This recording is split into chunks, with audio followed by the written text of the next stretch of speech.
Hello everybody, my name is Mason Murphy and my presentation is about response cards. In today's presentation, we're going to learn about what response cards are, how I can accurately use them to assess student knowledge, know when or when it's not appropriate to use response cards in place of other assessment methods, and understand why it's helpful to all students as well as how it can support learners with special needs. So, what are response cards? Response cards are reusable cards that have pre-written responses, or you can write on them and create your own responses. They are used to encourage student engagement because, unlike traditional hand-raising methods, they require all students to participate at once while providing more accessibility for students with disabilities. Okay, so a quick process on how you can use them. Before you begin your lesson, and as you're gathering materials and getting your lesson plan together, you're going to want to prepare your cards as part of your materials. So this is when you're going to decide, is it more appropriate to use pre-printed response cards with responses like true, false, yes, no, or green and red on either side for yes or no? Or are you going to provide your students with response cards that you can write on, like pieces of laminated cardstock or dry erase boards? Okay, so next step, during the lesson, this can be before, during, or after, at any point that you think it's appropriate to go back and check for understanding. You're going to go ahead and pose these questions to the class, and this can be verbally or in writing. So this can also be write it on the board, write it on the chart paper, or write it on the PowerPoint that you're going to use during your lesson. And after giving them an appropriate amount of time to think about and write their answers or decide if it's true or false, you're going to cue students to raise their cards and then provide them with feedback that's going to be positive praise or corrective feedback based on the students' responses. These steps will be repeated until all of the questions have been answered. All right, so more specifically with response cards, we want to know, who does this support and when do we use it? So response cards have been found to be effective in a variety of classrooms with a wide range of learners and across all content areas, which is great news, which means that you will probably be able to use this in your own classroom, regardless of what you teach or what grade level you teach at. Some other benefits about how this can support students is this provides alternate ways for students to show understanding if they're nonverbal or have other speech difficulties, because it takes out the actual verbal component when you have to raise your hand to answer a question.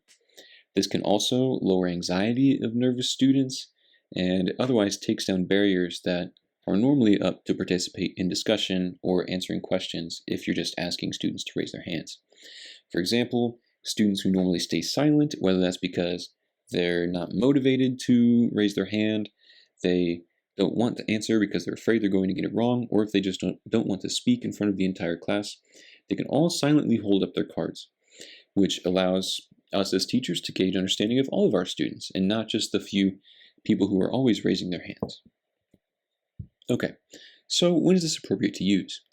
I think this is a great strategy to use if, like I said earlier, the same few students are answering all the questions. I think we all have had a time when it's just the same few students who are raising their hands over and over again and everyone else is staying silent, they're not engaged, they're not interested, and so, the few students who have been answering all the questions already, we already know that they know the content, and most likely they're going to be the more talkative, well-behaved, high-achieving students that we don't really have to worry about. We're more concerned about the rest of the class and if they also have this understanding. This is appropriate at several different points in the lesson. Like I said, you can use this before instruction to check prior knowledge, or you can use this at the end of class, or even during instruction after covering just one concept to assess levels of understanding in the entire class. And this is also an opportunity when you're using response cards to facilitate more discussion in your class about the process that students use to get to this answer.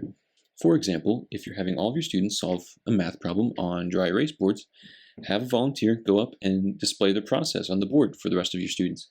And they can talk about how they got there, why they think their answer is correct, and generally just show everyone else the process. And so then you as a teacher can offer them specific feedback on, this is why this is correct, or this is why, this is correct, but I don't like this specific aspect of your process. Or you can also ask feedback from students.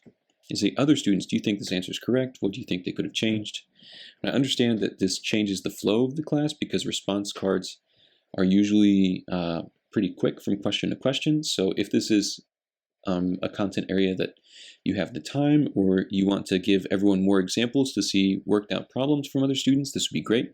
But if you don't have the time, then you can also omit that step for sure. And on the flip side, here are some examples of when we would not want to use response cards.